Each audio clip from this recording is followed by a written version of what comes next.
Israel হবে এই বিশ্বের নেতৃস্থানীয় রাষ্ট্র, এটাতে কোনো ডাউট নাই, সে হবেই। এবং অলরেডি সে হয়ে গেছে, সে প্রায় 90% সফল, আর 10% বাকি আছে। এটা খুব অল্প সময়ের মধ্যেই হয়ে যাবে। কারণ আমাদের দুর্বলতা আছে যে আমরা যে আপোষে কাদা ছোটাছুটিতে ব্যস্ত ছিলাম, আমরা হালুয়া রুটি খাচ্ছিলাম, এই সময়টুকুর মধ্যে ও প্রচন্ড শক্তিশালী হয়ে গেছে। ওই ইসরায়েল থেকেই আজকে সারা বিশ্বের পলিটিক্স নিয়ন্ত্রণ করা হচ্ছে, ব্যাংকিং সিস্টেম নিয়ন্ত্রণ করা হচ্ছে, অর্থনীতি নিয়ন্ত্রণ করা হচ্ছে, মিডিয়া নিয়ন্ত্রণ করা হচ্ছে, পত্রপত্রিকাও নিয়ন্ত্রণ করা হচ্ছে, আদর্শ নিয়ন্ত্রণ করা হচ্ছে, সংস্কৃতি নিয়ন্ত্রণ করা হচ্ছে, এবং আপনার এই যে প্রযুক্তি, অস্ত্র শস্ত্র, এগুলো সেখান থেকে নিয়ন্ত্রণ করা হচ্ছে। আর এটাই সেই রাষ্ট্র যেখান থেকে দাজ্জাল মানুষের রূপে বের হবে। এটাই সেই রাষ্ট্র। ওই জেরুজালেম থেকেই দাজ্জাল বের হবে। এই শক্তিশালী হয়ে গেল আমাদের চোখের সামনেই, কিন্তু আমরা কিছু করতে পারলাম না। এই যখন শক্তিশালী হয়ে গেছে, তখন সামনে একটা মহাযুদ্ধ লঞ্চ করবে, যেখানে 80টা দেশ পৃথিবীর একত্রিত হয়ে যাবে, এবং প্রত্যেকটা দেশের আন্ডারে থাকবে 12,000 করে সৈন্য। এবং এই যুদ্ধে প্রত্যেক 100 জন সৈনিকের মধ্যে 99টা সৈনিক মারা যাবে এই যুদ্ধে। এটা হবে পারমাণবিক যুদ্ধ, আপনার সামনেই করানো আছে। এরা যে স্বপ্ন দেখায় ভিশন 20, 30, 50, 100, এগুলো সব বোগাস। এতদিন পর্যন্ত এই ওয়ার্ল্ড আর সার্ভাইভ করবে বলে আমরা মনে করি না। আল্লাহু আ'লাম বিসওয়াব, আল্লাহ পাক ভালো জানেন। আমাদের রিসার্চ হচ্ছে এতদিন পর্যন্ত ওয়ার্ল্ড সার্ভাইভ নাও করতে পারে, না করার সম্ভাবনা 95%। এই মালহামার পরে ইমামুল মাহদী আসবেন শেষের দিকে, এবং তিনি মুসলিমদের হাল ধরবেন, এবং প্রচুর সংখ্যক মুসলিম এই যুদ্ধে মারা যাবে। প্রচুর সংখ্যক, প্রচুর, তাদের সংখ্যা অগণিত। কিছু মুসলিম যুদ্ধের মাঠ থেকে পালিয়ে যাবে, যাদেরকে আল্লাহ পাক মাফ করবেন না, আর অল্প কিছু মুসলিম বাকি থাকবেন, যাদের হাতে আল্লাহ রাব্বুল আলামিন এই যুদ্ধের শেষের দিকে গিয়ে বিজয় দান করবেন ইনশাআল্লাহ। এবং আমাদের খোরাসান থেকেও একটা বাহিনী যাবে, যারা জেরুজালেম পর্যন্ত পৌঁছে যাবে, ইমামুল মাহদীর সাথে যোগ দিবে। পৃথিবীর কোন শক্তি, নবীজি বলেছেন, পৃথিবীর কোন শক্তি তাদের পথে বাধা হয়ে দাঁড়াতে পারবে না। তিনি বলেছেন, তোমরা যদি হামাগুড়ি দিয়ে হয় বা বরফের উপর স্ক্রল করেও হয়, তোমরা যদি ওদেরকে পেয়ে যাও, তাহলে তাদের সাথে যুক্ত হইও। এটা নসিহত নবী সাল্লাল্লাহু আলাইহি ওয়াসাল্লামের। এটা আসবে সামনের এই সময়টা। এই মালহামার পরে যখন মুসলিমরা আবারও বিজয়ের আসনে আসবে, তখন মুসলিমরা জয় করবে কনস্ট্যান্টিনোপল বা তুরস্কের ইস্তাম্বুল। এটা এখন নেটোর হাতে চলে গেছে, এটা আবারও মুসলিমদের হাতে চলে আসবে। তারপর ঘোষণা করা হবে যে মাসিহুদ দাজ্জাল মানুষের রূপে বের হয়েছে। কোথায়? ওই জেরুজালেমে। তখন মুসলিমরা সেখানে ছুটবে। দাজ্জালের বাহিনীর সাথে মুসলিমদের ব্যাপক ফাইট হবে, কিন্তু মুসলিমরা তাদের সাথে পেরে উঠবে না। কেন পেরে উঠবে না? কারণ আল্লাহ পাক দাজ্জালকে এজন্য এভাবেই সৃষ্টি করেছেন। সে একটা পরীক্ষা, একটা ফিতনা। তার হাতে আল্লাহ পাক প্রচুর ক্ষমতা দিবেন। সে বৃষ্টি বর্ষণ করতে পারবে, সে প্রযুক্তি নিয়ন্ত্রণ করবে, সে আকাশ নিয়ন্ত্রণ করবে, সে প্রত্যেকটা শহরে প্রবেশ করবে, প্রতিটা শহরে।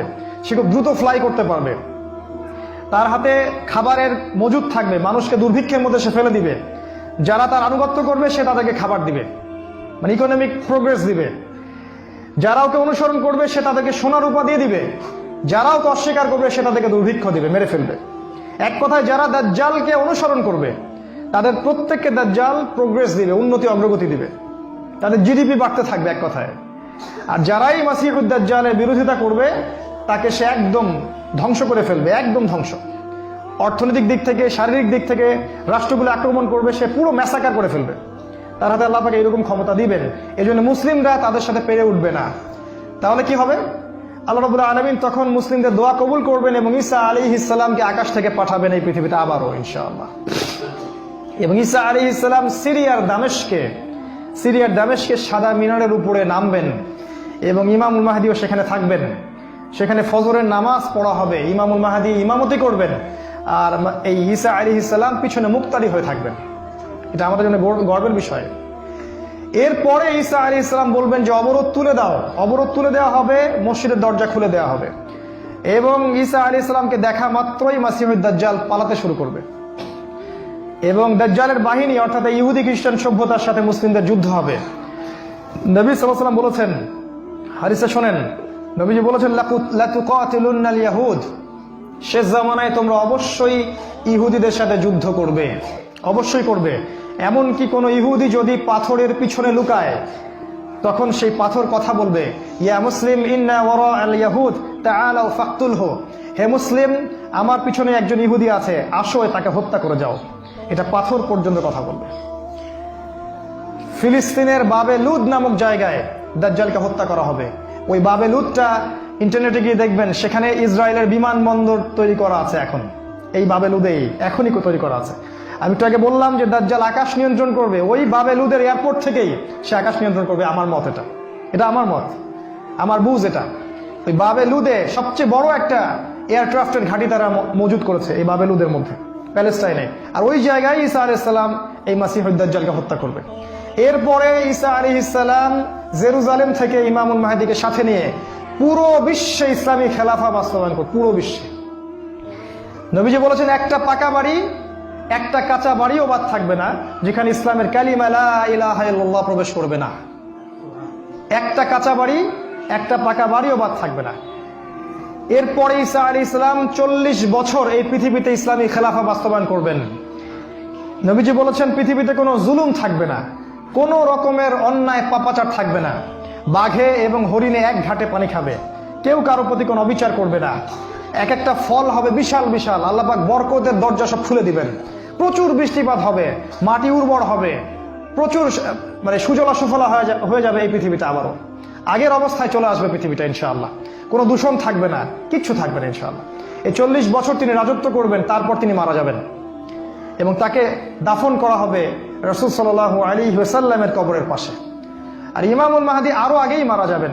তিনি 7 বা 9 বছর রাজত্ব করবেন, এই মুসলিম উম্মাহকে নেতৃত্ব দিবেন। এই অবস্থাটা সামনে আসতে যাচ্ছে। এই কথাগুলো আপনাকে কোনো সেকুলার মিডিয়া বলবে না, কোনো কাফের মিডিয়া বলবে না, কোনো পত্র পত্রিকায় পাবেন না। ইভেন এখন ওয়াজ মাহফিলও এগুলো বলা বন্ধ হয়ে গেছে। এই কথাটা আমি কেন বললাম, শুধু এত যে বড় একটা কথা আমি বললাম, এত ডিটেলস বললাম, এটার কারণ একটাই, যাতে আপনি হীনমন্যতায় না ভোগেন। কারণ সামনের যে বিজয়ের সময়টা, সেটা আমাদের বিজয়ের সময়। কোনো সন্দেহ নাই যে এই সময়টা অবশ্যই আসবে, কারণ প্রিয় নবী মুহাম্মদ সাল্লাল্লাহু আলাইহি ওয়াসাল্লাম তার পবিত্র জাবান এটা বলে গেছে। আমাদের নবী সাল্লাল্লাহু আলাইহি ওয়াসাল্লাম তার অলৌকিক পবিত্র জাবান এটা বলে গেছেন, কোনো শক্তি নাই পৃথিবীর এই কথাকে উল্টে দিতে পারে ইনশাআল্লাহ তাআলা। অতএব এখন যে দেখছেন এই যে সেকুলারদের দাপট, এই যে কাফেরদের দাপট, নাস্তিকদের দাপট, মুরতাদদের দাপট, একদম সব ওদের হাতে। অর্থনীতি, রাজনীতি, এভরি সিঙ্গেল সেক্টর ওরা কন্ট্রোল করছে। এর কিচ্ছু অবশিষ্ট থাকবে না ইনশাআল্লাহ তাআলা। ওরা যতই চেষ্টা করে নিক না কেন, তারা ইসলামের এই অপ্রতিরোধ্য গতিটা ঠেকাতে পারবে না ইনশাআল্লাহু আযজা ওয়া জাল্লা।